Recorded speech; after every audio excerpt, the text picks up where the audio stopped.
Maşallah. Bunlar okula gidiyor. Kulaklarım üşümüş ya. Üşüdün mü?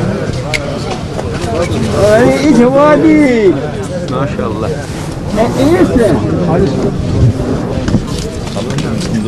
Bu 9 saatte dondurma olmaz da. Buyur. Biliyorsunuz yılbaşı yaklaşıyor. Evet. Ve Milli Piyango adı altında devlet kumar oynatıyor. Sizin bu konudaki düşünceleriniz nelerdir? Yani Müslümanlar yılbaşını nasıl geçirmeli ve İslam ahlakına uymayan davranışlardan nasıl uzaklaştırılmalı? Yani devlet biliyorsunuz piyangoyla insanları teşvik ediyor resmen reklamlarında. Yani bundan nasıl, ne yapılması lazım yani?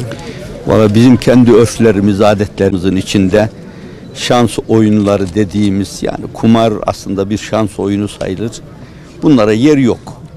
Ama bazıları da kural haline gelmiş. Kimse bu işten vazgeçmek istemiyor. Bir de gelir vasıtası gibi gözüküyor. Allah yardımcımız olsun. Allah akıl fikir versin. Peki buna milli denilmesini nasıl buluyorsunuz? öyle çok şeye milli deniyor ki onun için millilik de karıştı biraz. Bunun adı milli falan olmaz tabii. Ama biz güzel günleri güzel vesilelerle hatırlarız. Bu yani hicri olarak yılbaşı da çok geç olmadı. Onu da insanların kendi vecibelerini hatırlayarak geçirmelerinde fayda var. Tabii miladi yılbaşı belli bir zaman içinde Hristiyanların kendilerinin oluşturdukları bir anlayış. Hazreti İsa ile ilgili bazı hadiseleri vesile ediyorlar.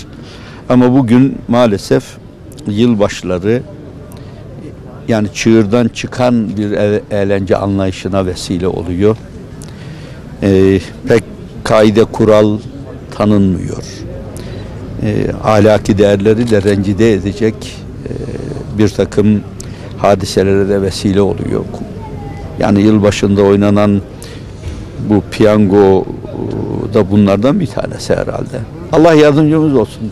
Cenab-ı Hak hepimize, milletimize de aklı selim ve iman-ı kamil nasip etsin. Şu tarafa biniyoruz, yüzecek. Tamam.